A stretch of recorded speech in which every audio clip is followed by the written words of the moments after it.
The 1965 Lincoln Continental by AMT Earl. Coming up next on Monster Hobbies, what's in the box? What's in the box? What's in the box? What's in this box? What's in the box? Hello once again, model car builders. Are you ready for a presidential treat today? Well, we are going to be looking at the 1965 Lincoln Continental, a really cool model kit. Usually they go this way on my shoulder, but the artwork is up and down like an apartment building for the president. Anyway, today we are going to be looking at this great kit, so let's begin by...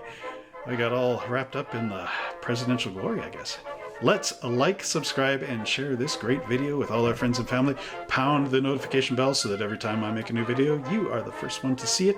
Let's get this up to a presidential 1,000 likes. We might as well go big, right? And now, let's go down to our Lincoln showroom and open up the lid on this great American classic.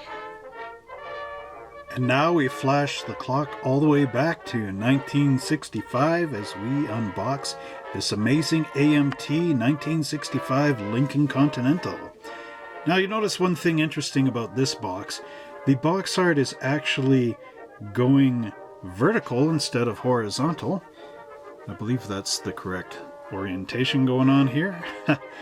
So anyway, we have the three very cool art panels here. Now I'm going to change the camera back to our conventional view after we look at this. So up top here we have the new custom station wagon version, which was included in this kit at some point. This of course being reproduction of the original box art. So they've added in this little roof here and a wagon top. Then of course we have the stock convertible, which would be like the presidential cars. And I'll just get into a little bit of history on this car in a minute here. And there's our custom convertible, which would be influenced by the likes of George Barris, Gene Winfield, and a bunch of the other guys that were working for AMT at the time of this kit's release.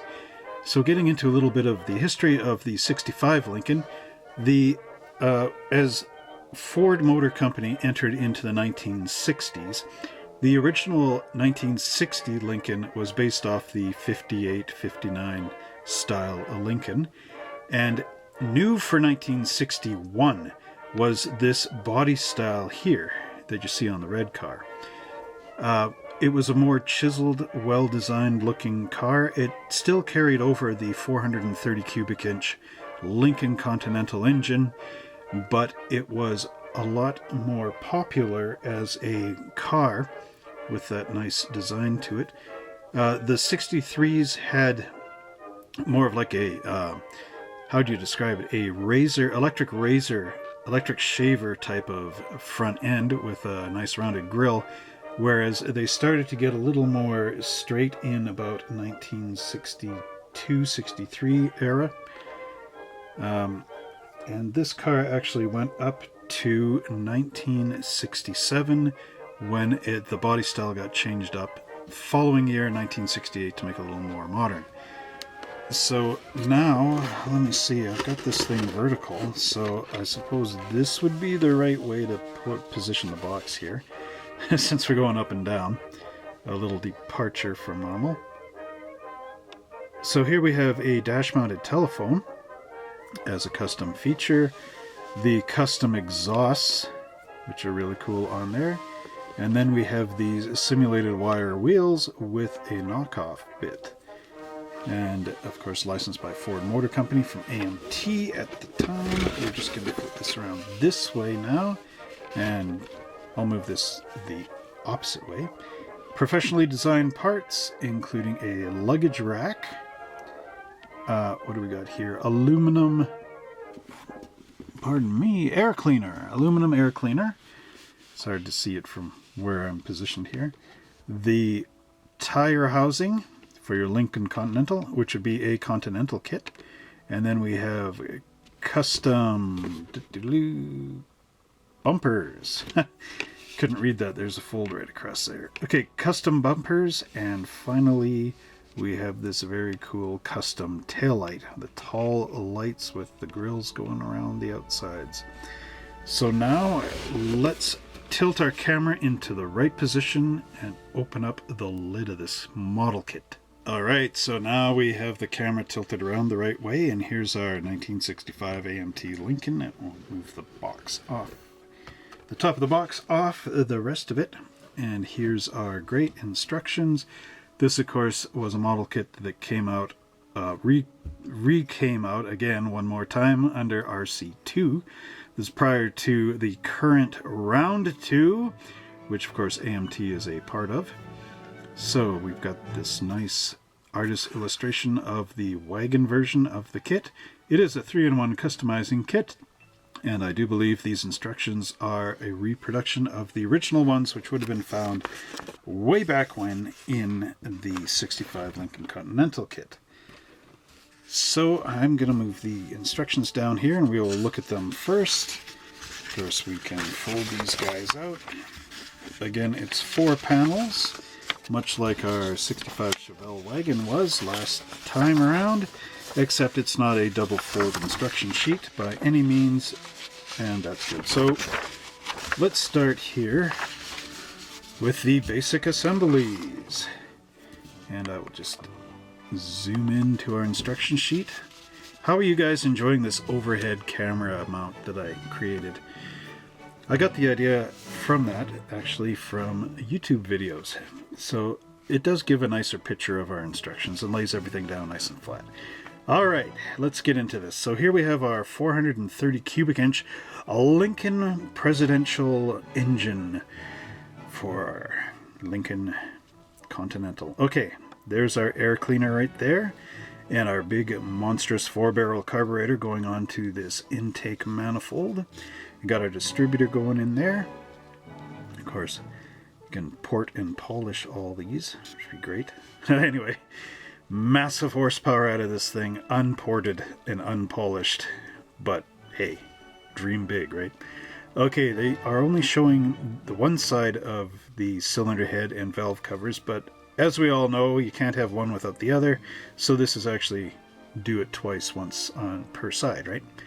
There's your exhaust manifolds, your 2 engine blocks going together, and there is the oil pan. Now, unlike the Wagon, the Chevelle Wagon we reviewed last time around, you can see that the starter motor and everything is molded onto one side of the engine block as a solid piece. The oil pan goes beside it. It isn't like split the way that starter motor was on the Chevelle Wagon. So anyway, enough about the Chevelle Wagon. We're talking about the Lincoln. Okay, so we got the fan belt assembly going here, and there should be a generator popping out the side there, or an alternator. Anyway, there isn't. Here's our expansion tank for the radiator. It's overflow. And our stock fan. And now you get into the optional engine on this side. You know, my dad had a bunch of these kits. Not the Lincoln, but he had the Buick Wildcat. And he built stock out of the box, out of the factory. And there's always these cool air cleaners. This was the era of these big, cool aluminum air cleaner custom bits. And there was always that part kicking around in the parts box.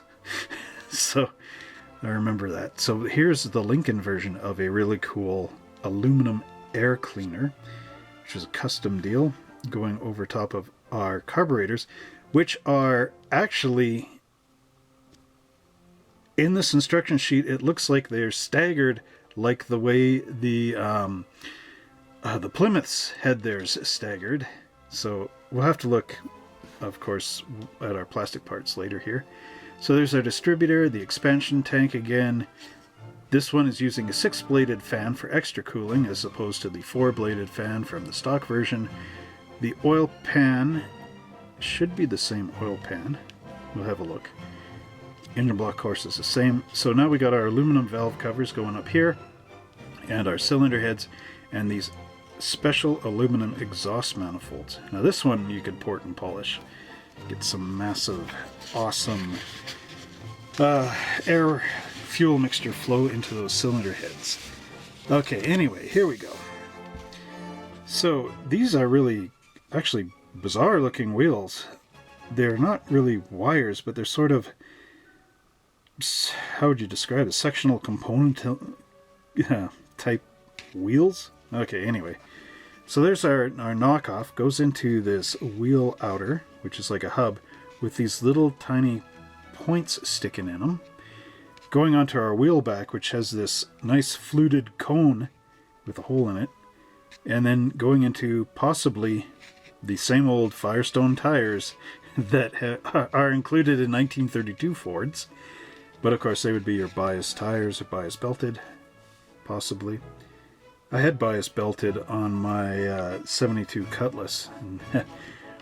Those type of tires, if you dropped your car into gear fast enough, you could actually put on a smoke show with them. Anyway, 4 wheel covers, stock wheel covers going in here, and our stock wheel backs with the metal axle, and these locator holes. You can set them up at the bottom hole for stock, and of course at the top hole for a lowered custom. And of course we've got our battery here going into our one-piece pan chassis. Now this kit is a peg and post type of kit, which is a good indication that it came out in the early 60s, early to mid 60s from AMT, the original AMT. And we'll see that in the instructions coming up here in a minute. Now, peg and post chassis. Okay, here's our interior. Again, another 1960s giveaway that this is a repop of an old kit, is the interior bucket, or the interior tub. Bucket or tub, you know, take your pick. Okay, so there's the rear seat molded in, the upholstery patterns molded to the side, the dashboard going into this little kind of relief in here. This looks like, again, an automatic. We will check it out when we look at our parts. Our steering wheel going into the hole there. And of course, here we have our seats. These are a bucket seat arrangement with a center console, so it's not a bench. We have an optional tape recorder. Hey, that was not on the side of the box. And we have 2 telephones, location optional. Ooh, 2 telephones for the deluxe presidential thing, so that our president can talk to the chauffeur in the front. I don't know. Anyway, it's interesting, these things, because now we're living in a world of cell phones, and all this custom vintage telephone stuff, which was really cool at the time, is sort of, you know, kind of redundant. But it has brought, you know, the idea of a telephone in your car from the past into our future now. So anyway, of course, now we have hands-free, because you can't drive holding a telephone. You get ticketed for that and cause accidents. So anyway, there's our body there in this number 4, the stock body. And you can see there's our peg and post again. Not really on the front. The hood is there, and it hinges. The hinge points are at the front of the car instead of toward the back, like our Chevelle Wagon of a couple weeks ago was. The firewall drops in, and our assembled interior, as well as we have our radiator wall with our radiator molded in place. So now, at the bottom of the instruction sheet, we get into the optional wagon, and they give you a wagon interior that you glue to the back of the stock interior. There's a little piece here. It's describing how to cut this for your station wagon. And then on the body, you're going to take your knife and cut along the back here and get rid of our peg and post thing. Push that out. This tub will take its place. And then we have our extended windows here. For our station wagon top. And of course the firewall and the hood and the rad support and all that go in there. Now we just need to turn this over. And here is our final assemblies for stock. You get the nice Lincoln hood ornament, which looks actually like a viewfinder for sitting on a machine gun. But anyway, okay, and our stock bumper, which is a one-piece component with the headlights molded in. So these, of course, are your parking lamps and turn signal bits. But here, in the past, I've used a mixture of Tamiya clear with a little tiny drop of Tamiya clear transparent blue, just to give it a little bit of a blue tone into the recesses here, which kind of gave a neat little light effect. There's our stock rear bumper, and you do get the red taillights as well as a license plate, which pop into there and into the back. And of course, here's our stuff saying that it's officially licensed by Ford. Okay, so now we get into the custom version. And again, I'm not sure who has designed the grills. If you know, please leave a comment in the comment section below, because AMT had a lot of people working behind them, and you can actually, if you have the time, you can Google up each of the cars. Just type in something like George Barris, Lincoln Continental, and you know, a Lincoln will pop up that was designed by Barris or Gene Winfield or whoever, right? And it may show this grille sitting in there. So if you can actually do that for me, that would be great. Write in the comments below, see if you can track this up. I did it for the 53 Ford. It's actually a really cool journey on discovering who made what in these AMT kits. And I encourage you guys to take that journey and let me know how it goes. Okay, so anyway, you actually have, what's going on here? You've got two backup lights, and you also have custom rear nerfs that you could put in there. So you have an option of where your rear backup lights are going, rear tail lights. So we have a custom roll pan going on here. There's the Continental tire housing off the back. Custom rear bumper going in there. Custom taillights popping in your back here. There's a license housing and your license plate down below. This all glues to your back, and there's your machine gun hood ornament type of thing. A sight for your machine gun. There's your two parking lights. Go in here. Onto your custom grille right down there, and then you have an optional grille which can be put in here, as well as these headlights which are going in there. All of this mounts, of course, onto your chassis. It's very plain and simple. And finally we get into the station wagon options. And if you guys are big fans of wagons, well, this is a one big huge whopping wagon for you fans out there. And that's meant as a joke. Okay, so here's your stock rear bumper and your stock tail lights going in, license plate, and now they've got a luggage rack that you glue onto the roof of your wagon. They're showing it going up close to the front here. Oh, because I do believe the glass is right there. We'll take a look at that in a minute with our parts.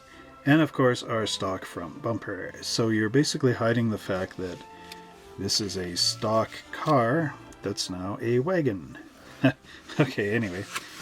And that concludes our look at the instructions. So now let's take all our plastic bits out of the box and inspect them for quality.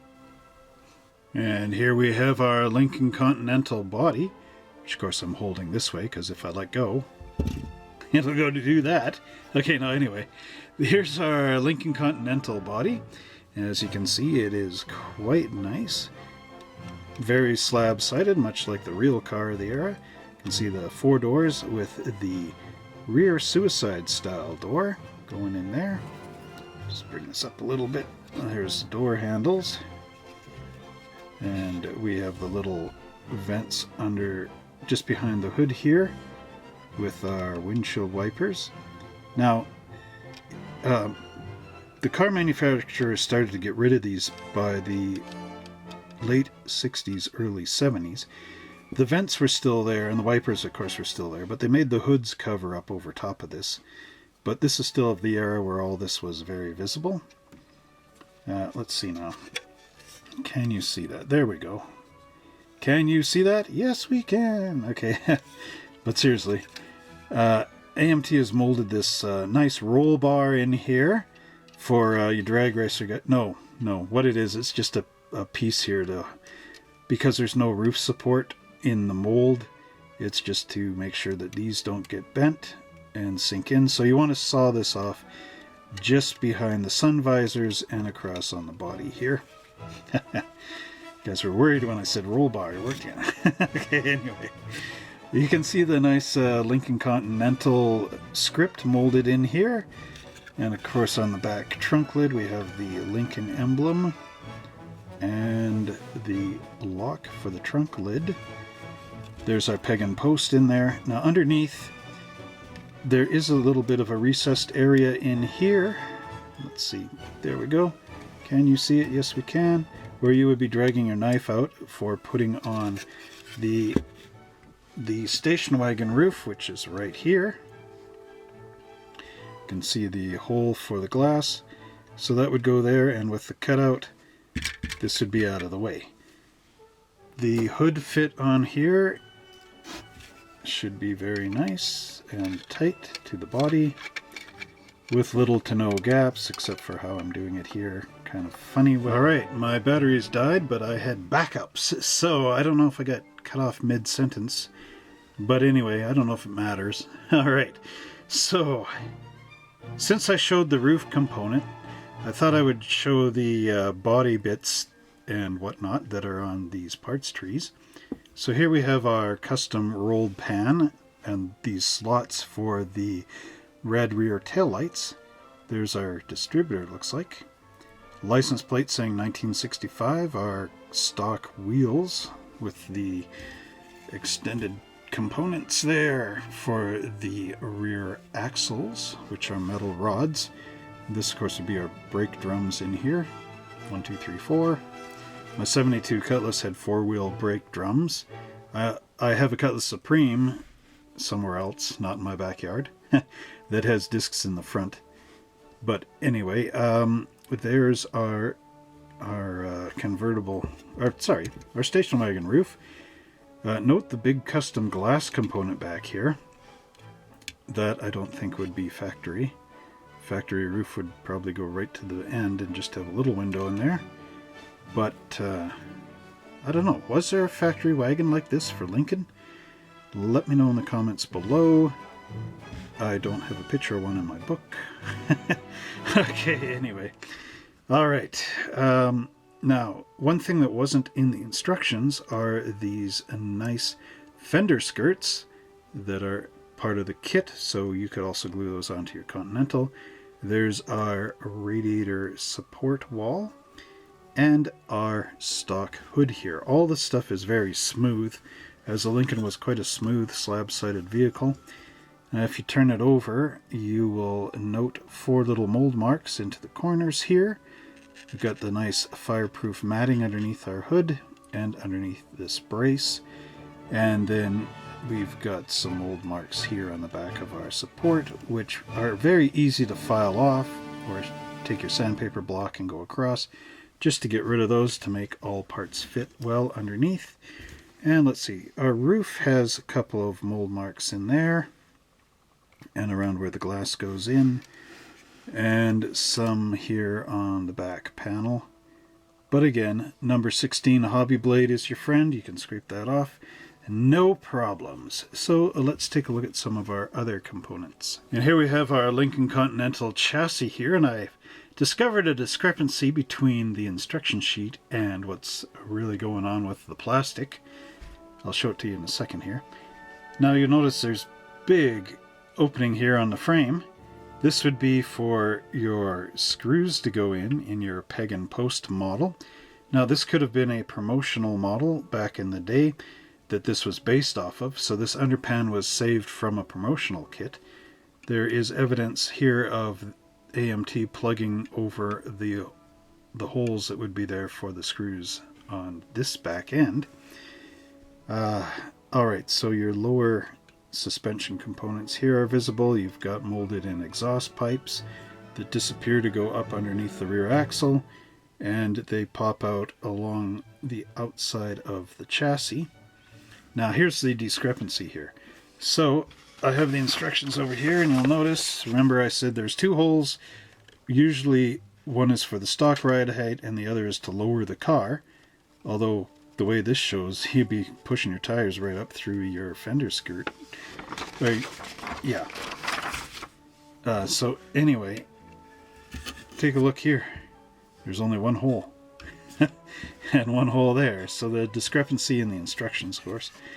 So flipping this over onto the part you'll never see, except for in the engine bay, you got, of course, some engine wiring going in here, just lightly molded in. You can see right in there, as well as some of the components like the windshield wiper bottle, sort of lightly molded into the fender apron.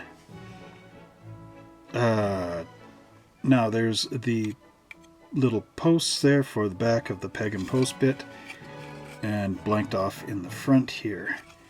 So for those of you guys who remember, was there a promotional model kit which would have been given away at the car dealership, as had been brought out in a previous comment? The reason why I said in the past that some of the promos were sold at the dealership is because in Canada, in more recent years, because I was trying to get one for my Toyota. I've got a Toyota. At the time I had a Yaris, and I wanted the promotional model for the Yaris because I have a few GM promotional models. So at the Toyota dealership, you had to buy it. Okay, and it wasn't a promotional model, it was a die cast of a Yaris, which wasn't even my year. Alright, so that's why I said before in one of the earlier videos that you had to buy the promos, because I had to buy a promo, so I assumed that everybody had to. But somebody informed me that the dealerships gave them away, so it may have been a regional thing. I'm not sure. So for you guys that were kids at the time of some of these early promos, let me know in the comment section if your parents had to buy one or if it was given away, because it may vary to your region. So let's find out. Anyway, let me know. Okay, so that's your chassis. Let's check out some of the other bits. All right, here we have 2 parts trees and a random part. But these make up all the interior components, as well as we have our valve covers and cylinder heads going on here. Yes. Okay. So we'll start over here. This is our interior tub. You notice there's a little bit of overhang here. That's to help with the location of our optional bucket back end here for the station wagon. I'm starting to slip. Okay. We have a nice front seat here molded in 2 pieces, so you can actually put your chrome bare metal foil around the edges here, provided that's how Lincoln had it. Check out your research material. But they have that nice seat back with these inserts here too. Usually there was an ashtray off the back of seats like this, but look at how that nicely drops into place. Got nice detail here on the tuck and roll, as well as your headrests and whatnot. Centered console column here for neat things. Okay, let's just pop those out.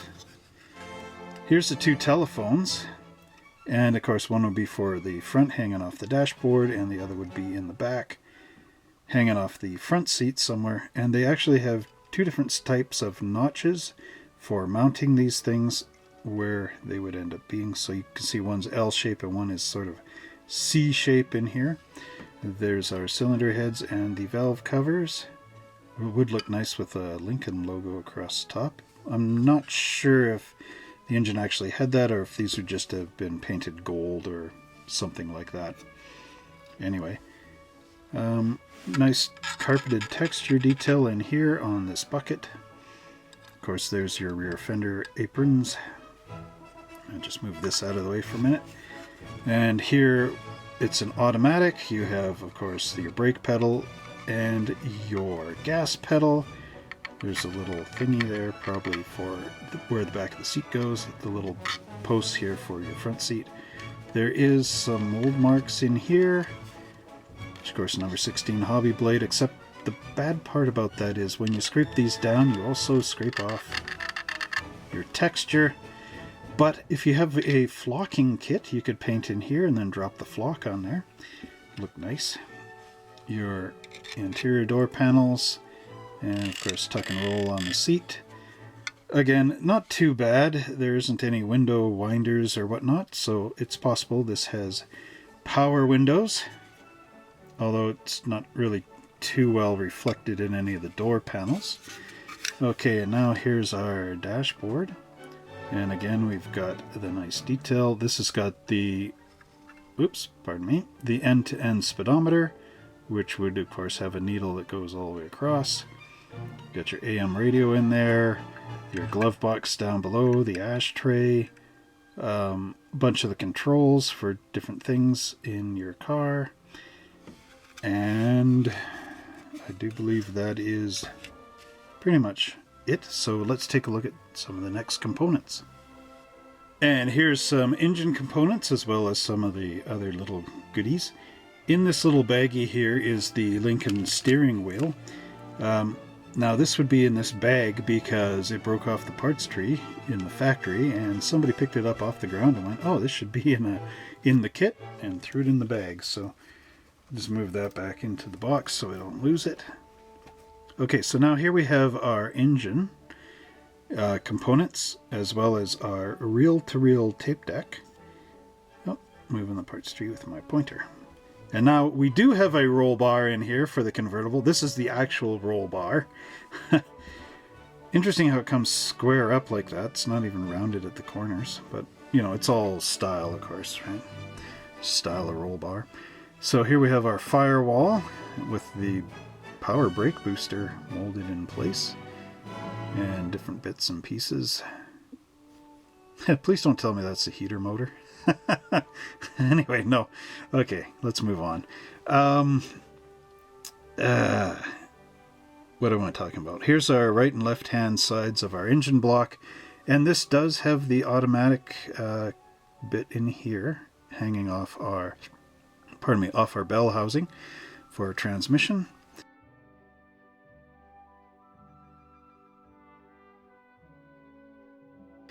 You can tell because it only has one linkage there on our linkage points. Here, let's put this up to the camera.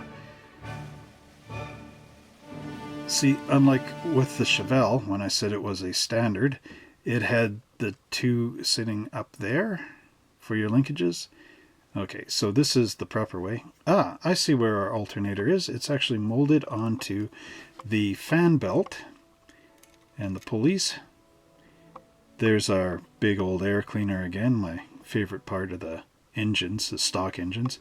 And of course our intake manifold with the single 4-barrel carburetor. Let me know which carburetors were used in Fords. Write it in the comments down below. In the Lincoln, was it a Holly or a Rochester or a Carter? Let me know. I do believe Carter, though, is a GM thing. Anyway.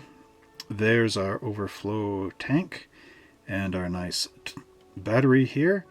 There's the 4-blade fan and of course our exhaust manifolds and a license plate. 1966 on there. And that basically concludes that bit. Mold marks, of course, in your dashboard and under your air cleaner. You could take the whole air cleaner on a sanding block and sand it like that, you know. Get rid of that, make it nice and flat. And you got some on the back of your fan here. So, heads up guys, there's where, of course, your mold marks are. So let's see some more of these parts. There's the oil pan. It was a stray in the kit, fell off. It was in the bottom of the box. It's got a little divot in there for your axle to go through, a single pin, and a lot of flash. So if you find your little Renegade oil pan, make sure to get rid of your seam lines. Now we get into my favorite bits of all of these, and that is the chrome tree. Hooray! I love it. Although, if you notice here, you see a funny little thing going on here. This actually has a great big warp in it. So hopefully that's not going to affect the alignment of my bumper or anything. Well, I'll have to see when I build this thing, probably in 2029 when I finish doing all my model kit reviews. Yes, I have a lot of model cars, I will confess. Okay, here's the stock bumper. Of course, it's 1965 molded in the bumper there in the license plate. Yep, it looks like a 6, but it's really a 5. Okay. Now this doesn't have any of the little loops like the Chevelle had for the peg and post, so this will have to be, you have to scrape the plating off there, the contact surfaces, before you glue it into your body. Okay, we've got the Lincoln Continental hubcaps here, the stock ones, the little gun sight in the center. There's the gun sight for the hood, and our rear bumper with our backup lights molded down below. And of course you would be putting in your turn signal lamps into the tops there. And then we just slide this over. I'll just put it down again. You can see the custom grille components. This is the Lincoln grille that would go in the center here. It's the optional. I don't know if you can actually put this into there, but if you could, it would kind of end up looking like... Whoa. My backdrop fell down. If you put this into here, it would kind of look like more of a sort of the 70s Lincoln, early 70s Lincoln. But anyway, this is intended to go into here, which of course these here are for your longer tail lamps. There's the funny sort of two-piece spokey wheels that are going on. You can see sort of it's a bizarre way to do that. Okay, there's your Continental back piece. It's chromed, and some chrome trim there, and that was for your license plate to go into the back. This, of course, being the front grille. You could put in some black wash into there and there, just to make this pop up a bit better, and a little bit of, like I said before, like just a hint of blue wash in there, clear blue. It would give you some nice realistic looking headlights. So let's take a look at our other chrome tree. Alright, here we get to the chrome custom bits, and I was correct. This is offset like the Chrysler Wedge engine intake manifold, which would be like your 413s. Okay, see? One carburetor there and one offset over there, just like the Wedge. The Wedge! Alright, what's the rest of this stuff? I do believe that was the custom grille insert. And there's your valve covers, the chrome ones, as well as your 4 little knockoffs, which go into these, which are your wheels. That funny kind of spoke thing going on. There's the front lights, the Nerfs for that bumper. There's your luggage rack going in there, and of course some air cleaners here for your 4-barrel chrome carburetors, and your aluminum exhaust manifolds. Am I right there? I hope so.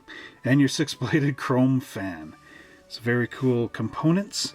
Now we get into the glass. So here's something that's definitely not a pain in the glass, is our plastic glass.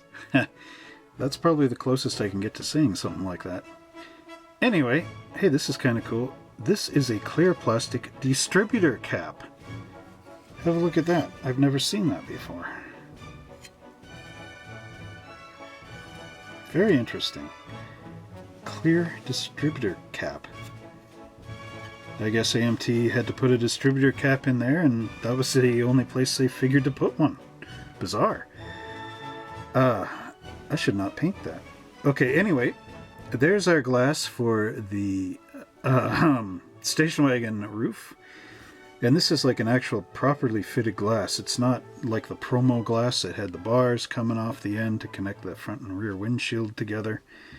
There's a front windshield anyway. Probably because this is convertible, so you couldn't do that. There's our front headlights, the ones that go in the custom bumper and whatnot. There's some headlights there as well, for of course all the custom bits. Here's our final bit of parts for this kit. We have of course our Firestone tires. These ones you could paint the white wall inside here, or leave them as black walls. These of course are bias ply tires. They have the treads that wrap around them and the little pie crust type edges. One side is completely blank. The other side, of course, has our Firestone printed in there. Like I said just a second ago, you can paint white walls in. But these are the same kind of tires that AMT has put in all the kits, basically going back to the 1932 Ford. I don't know if these appear in anything earlier than that, because these are actually the first tube tires. Whereas anything earlier, like the 29 Ford and that, they're not solid rubber though, but they're narrow, right? Super narrow for the bigger wheel. So this would be like the first 15-inch style wheel. Correct me if I'm wrong. Okay, and then here we have our very famous, very friendly, these ones have come in mini kits as well, the Goodyear Polyglass GT tires, which of course have a more realistic type of tread to them. These wheels of course would be, yeah, around that time period, maybe into the early 70s. And then here we have our rear taillights. These ones are the stock ones. Of course I got them upside down there. So some nice detail. And then these are custom inserts and our two metal axles going in there to tie our wheels together side to side and make them roll in that nice chassis. Finally, we have a slightly puzzling decal sheet according to how the instructions are. Puzzling in a way, because here we have 6, 7, 8, 9 and a 0, and ASP and AAD. These are drag racing classifications. I'm not actually sure. I've never seen A and SP and AAD. So if you guys know what that is, write it in the comment section down below, of course. Write everything in the comment section down below. It's a good place to write this stuff. Anyway. And we've got a single sponsor here, Firestone. And there's our license plates, VW, Volkswagen. Yeah, it's a big Volkswagen. No, anyway, VW 1006. Okay, but anyway, here we have this wood grain right here. Now that part isn't so puzzling because it shows it on the side of the box, if you recall. Let me just grab the box lid. Right there. So you would put that onto the slab sides onto your wagon. But if you notice, there's absolutely no template on here. So here's the body. And if you lay that down, you would get the wood grain going from behind the fender, front fender, into the back here. But you're left on your own devices as to cutting this thing out. So I would recommend, before you even paint the model, if you want to use your wood grain, get another piece of paper and lay it over top of your body here and basically make your own template off the side of this thing using your piece of paper and cut your paper template down until it fits the way you need it to fit, and then lay it over top of the decal as carefully as you can, because you're only going to get one shot at this, and do your template, you know, on one side, then flip the template over and use it on the bottom for your other side. And good luck to you guys. Good luck on getting that done right, because you have one shot. So anyway, there's your decal sheet, and that should conclude our view. And that concludes our look at the AMT 1965 Lincoln Continental. Well, I hope you enjoyed watching that amazing video of our 1965 Lincoln Continental, and hey, maybe I'll build the station wagon to go with that Chevelle wagon. Station wagon for a president. Anyway, don't forget to like, subscribe, and share this video with all your friends and family. And let's get this thing up to 100 likes, and until next time, think big.